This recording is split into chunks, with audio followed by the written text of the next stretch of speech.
Hi, this is Anand Mahajan, your instructor for this C++ course. See, before starting with this course, I should tell you the prerequisites for this course. See, the basic knowledge of C is required.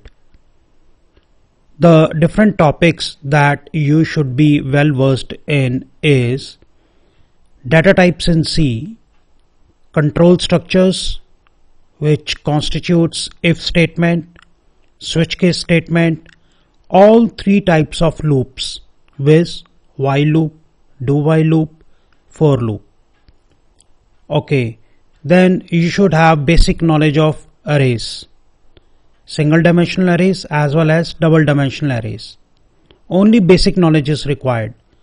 Then you should be having the knowledge of functions, how to write functions, what is a function prototype, and what is a function definition, and how do we call functions, etc.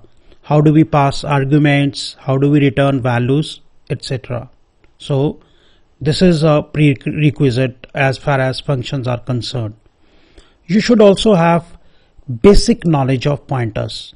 If you do not know pointers in details, that is not going to be a problem, because we will be discussing some pointers also in C++, but you should have at least basics of pointers in your knowledge.